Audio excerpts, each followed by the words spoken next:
Shbbat Shalom. Today we are looking at Parashat Bo.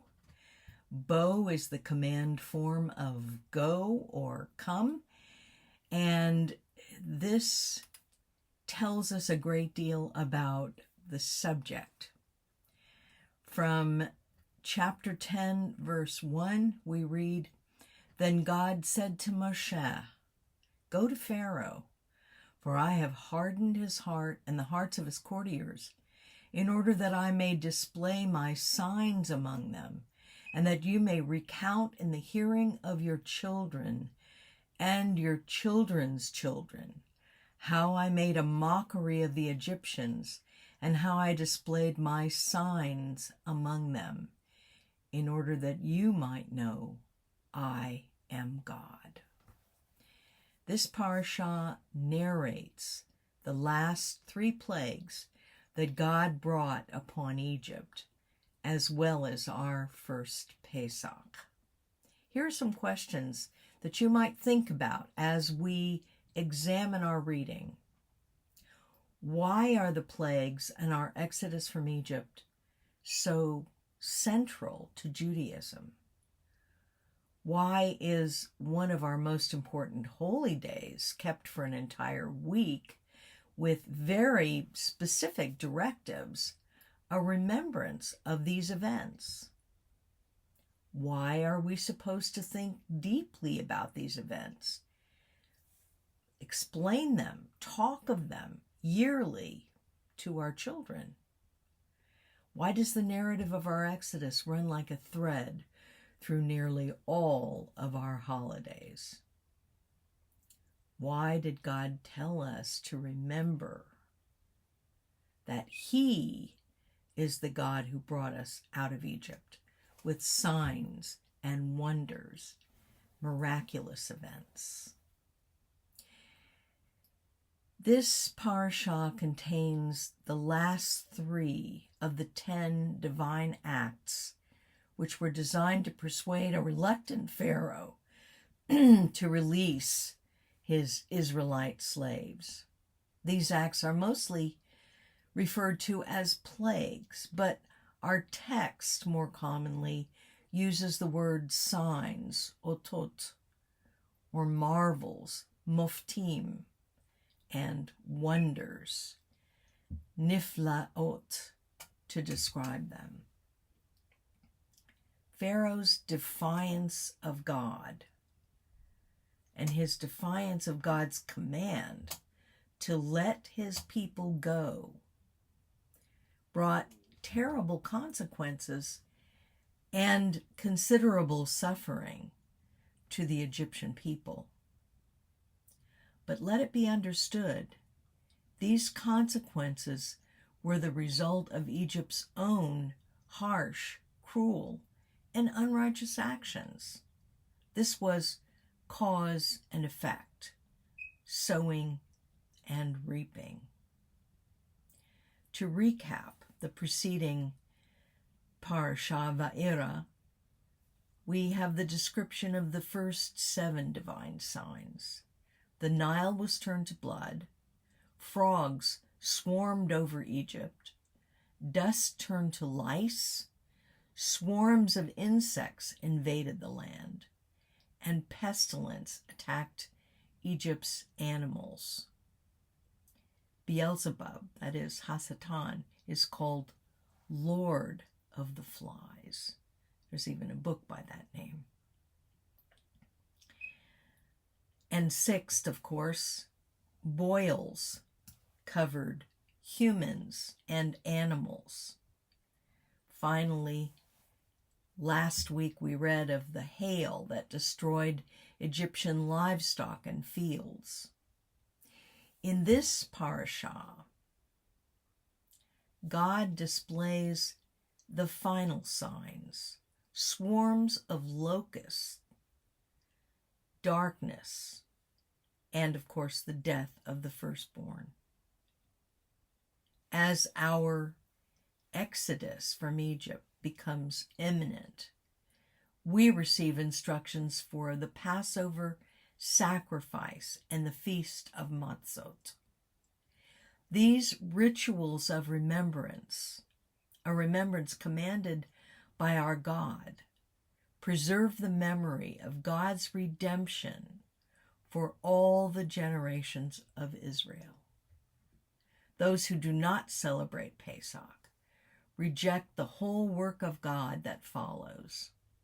And note, in order to celebrate Pesach, males must be circumcised as a sign that they have entered the covenant with God, which followed our release from Egypt. These awesome demonstrations of God's power targeted three audiences: Pharaoh, very specifically, and the Egyptians, and the emerging nation of Israel. God's command was first of all to Israel that we should leave Egypt in order to worship him. While most of us may have been convinced early on that we actually did want to leave, and even fairly certain that Moshe was the man to lead us, we were not necessarily so sure that our God, from whom we were somewhat estranged after 400 years, had the kind of power it would take to deliver us from the might and the many gods of Egypt. The final three signs were designed to convince Pharaoh that his earthly powers paled into insignificance in comparison with those of the God of Israel. While Pharaoh's authority brought us to slavery, it was God's commanding sovereignty over all the earth that brought about our redemption. The final three signs, culminating with the catastrophic deaths of all the firstborn of Egypt, convinced the Egyptian people, as well as Pharaoh, that the people of Israel must be allowed to leave. By God's power, we remained untouched by the destruction around us, even receiving resources for our journey from our Egyptian neighbors, who by this time were delighted to be rid of us. Why are the signs so important? All the signs done in Egypt demonstrated God's power over his enemies. The plagues specifically targeted the deities worshipped by the Egyptians. And the ninth plague, Hakoshech, darkness, established God's absolute supremacy over the god-king Pharaoh, who was supposedly an incarnation of the sun god Ra. He was thought to sail the sky in his boat during the day, and at night he traversed the underworld. There he was thought to battle as he went the forces of darkness. We're told that God caused a hardening of Pharaoh's heart, something akin to stubbornness or willfulness. But does this suggest that Pharaoh did not have free will? Or rather, was it that God allowed Pharaoh to pursue a path he had already chosen for himself? God said, "I will enact judgments against all the gods of Egypt." But surely, you say, there's only one God. Why does he make such a statement, as if justifying the belief in these other gods? If there are no other gods beside our God, which also means that there was no such thing as the gods of Egypt, why does Hashem say that he will enact judgment against these non-existent gods? Well, actually, it's not the gods of Egypt that he attacked. It was belief in the gods of Egypt.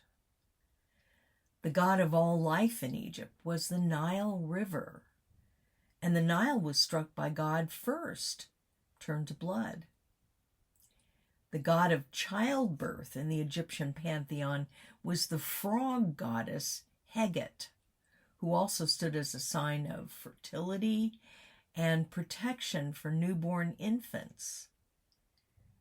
But a proliferation of frogs?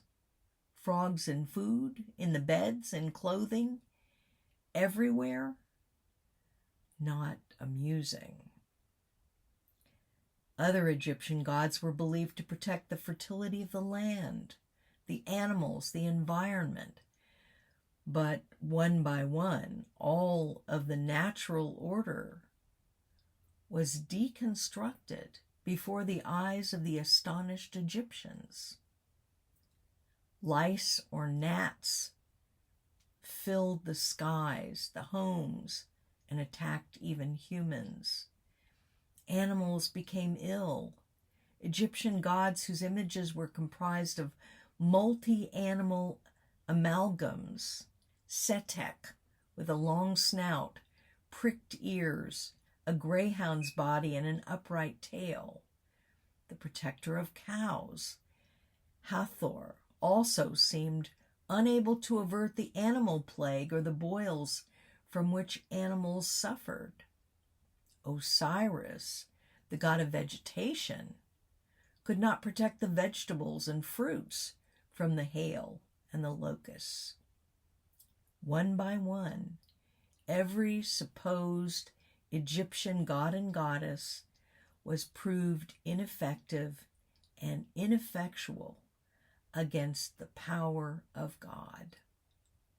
These were the judgments that the Holy One of Israel meted out against the gods of Egypt, disproving their power, bringing into question their existence.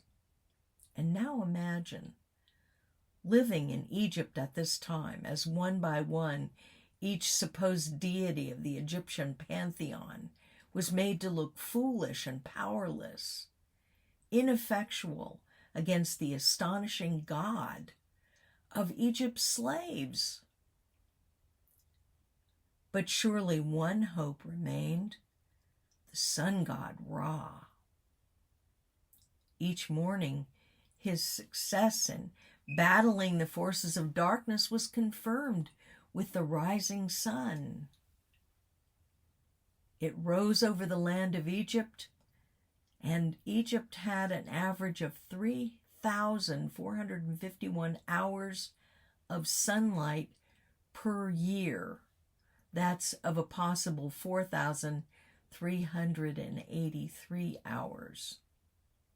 An average of 9 hours and 26 minutes of sunlight per day. In other words, 78.7% of sun in the daylight hours,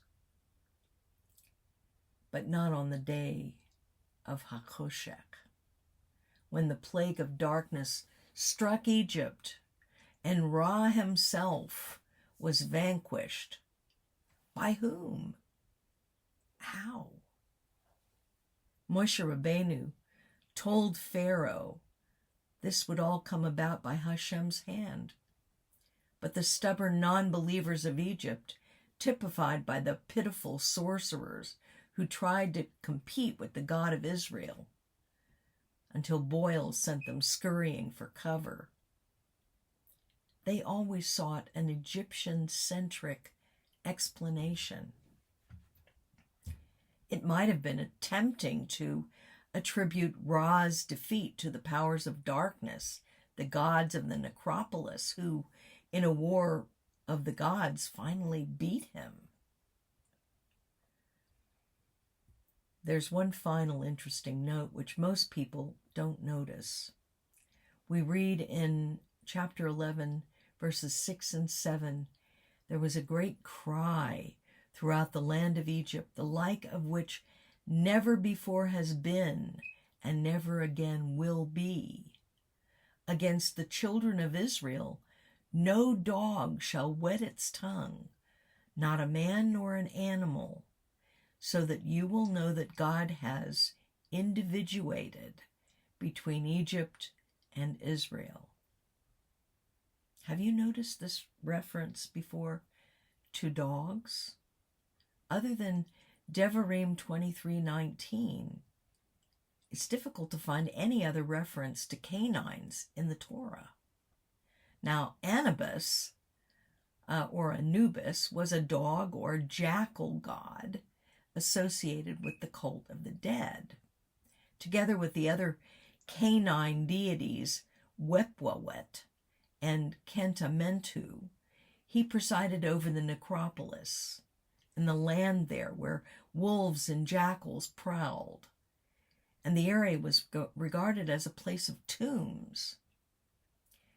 With the final plague, mass death, delivered with stunning accuracy at only firstborn males, it may have seemed to the Egyptians that the dog gods had taken over the world, vanquishing all other gods. The night of the dogs of death. It must have seemed that the dogs had everything under their control. And note here that Pharaoh himself was obviously not a firstborn. But in the community of Israel, the dogs were silent. Not a dog wetted its tongue against a Jew. Even before our departure from Egypt, with our Egyptian neighbors still reeling from the last of God's signs, we received instructions about how to commemorate the Exodus. The emphasis on remembrance in this parashat illustrates the significance of the Exodus narrative for all time. God desired to make the Exodus a central part of our collective memory before it even occurred. God desired that, and he ensured it with our new status as a free people, that we would not forget, but always remember that it was by God's power that our redemption was accomplished. This would ensure that our new status would be commemorated as we are commanded to talk of this yearly and to explain to our children and our children's children, dor la dor, generation to generation. We must say, this is what God did for us to bring us out of Egypt and establish us as his eternal people. The subject of the Exodus also finds its way into nearly all the narratives and prayers recited throughout the year, including those of other holidays and holy days. We today have an advantage. As we read the Torah today, we can see that advantage over the original recipients of Torah. They had only the knowledge of this particular piece of divine teaching that they were receiving and whatever had come before it. We have the whole of the Torah, the Tanakh, the Ketuvim B'Mishakim, plus commentary from the ages past. More than 3,000 years have passed since the events of that fateful night in Egypt. And much has been revealed by God since then, which helps us to further understand his character and his ultimate intentions. But this advantage of ours can become a disadvantage. It's sometimes difficult to see and hear the verses through the eyes and ears of the original audience. In our attempt to understand the simple, straightforward meaning of the text, our larger picture and background can interfere. Thus, it is important that we pay close attention to what was known and what was not yet known to Moshe, to Pharaoh, to the Bnei Israel. Consider this. Although Moshe and even Pharaoh knew about the impending death of the firstborn, it is not clear whether our people or the Egyptian people as a whole knew about it at all. I mean, consider communications then. No internet. Our people also had very little knowledge of animal offerings and sacrifices. In order to comprehend the perspective of the average son or daughter of Israel at the time, with whatever symbolism is being conveyed through these commandments, we must look at the parasha through the eyes of our people in Egypt at that time, and examine the Korban, the celebration of redemption. Interestingly, for us, in his explanation of the meaning behind animal offerings, the Ramban, in his commentary on Vayikra 1 verse 9, suggests that the person bringing the offering should view himself as if he were on the altar. The catharsis of a korban is achieved when the owner experiences his own sacrifice vicariously through the offering, a sort of living sacrifice. Although this might not be fully understood by the Bnei Israel, they would know it from their own history. The earliest korban in national memory was, of course, the ram brought by Avraham on Mount Moriah in lieu of his son Yitzhak. It's reasonable to assume that when we were commanded to offer up a lamb or goat on the afternoon of the 14th day of the first month, that would indicate that the korban was to be a substitution offering. When informed of the imminent slaying of the firstborn throughout Egypt,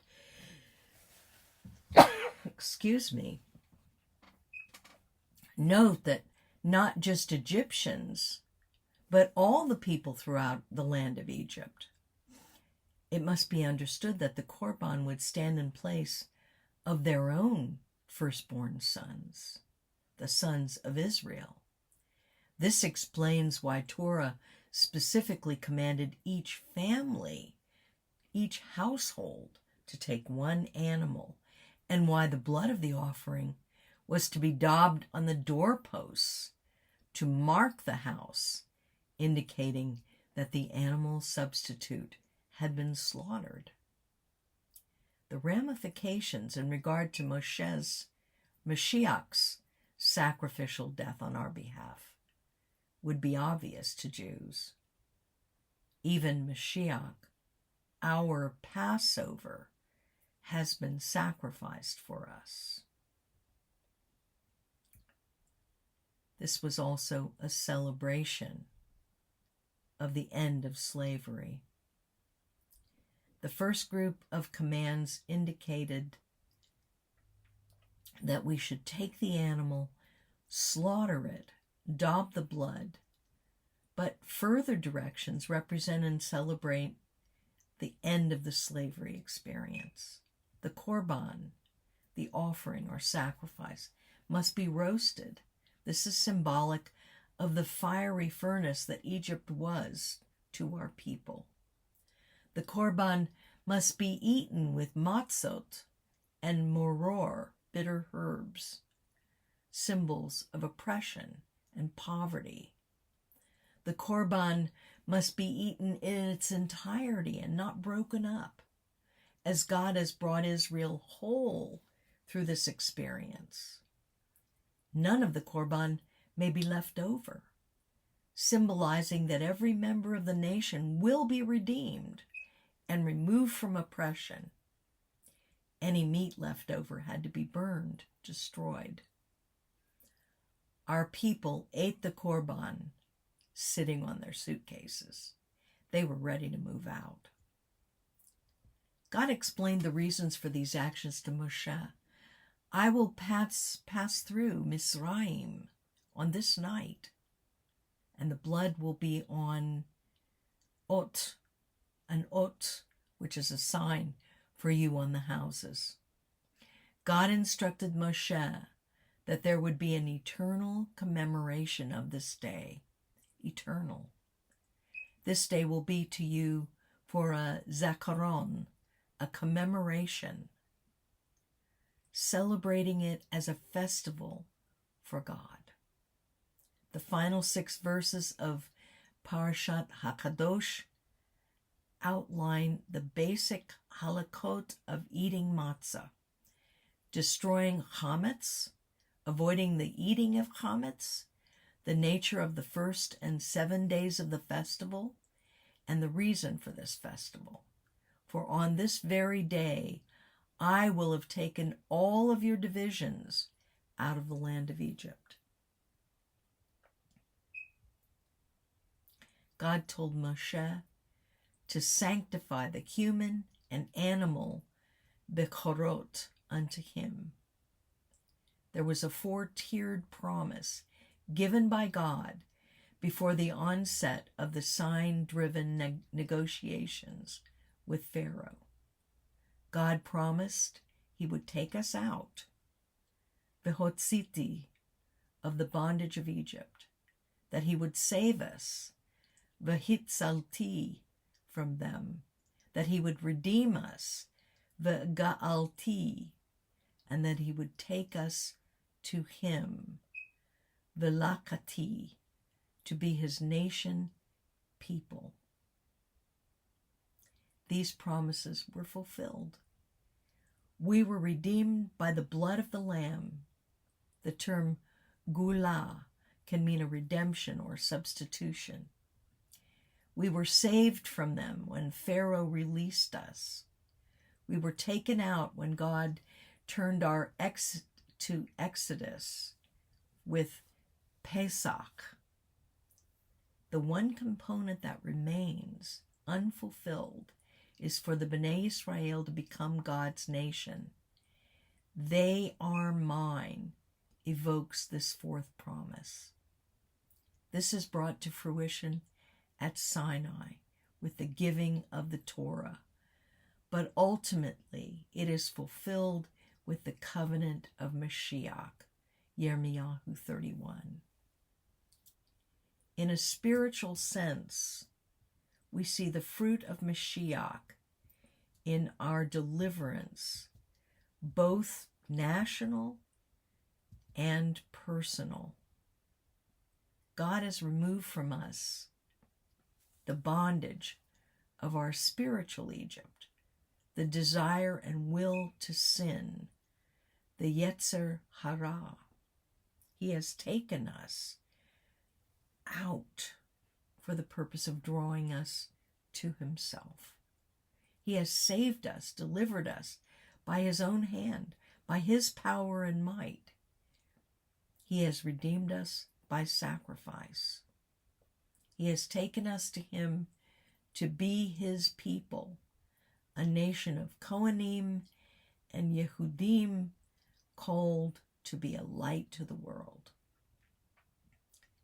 When we look back to the early years of our national history, we see the plan of God unfolding through the ages and the imprint of that plan on our nation, the people of Israel. Not one part of the plan, not a sign or a wonder could have been left out in order for the whole plan to be complete.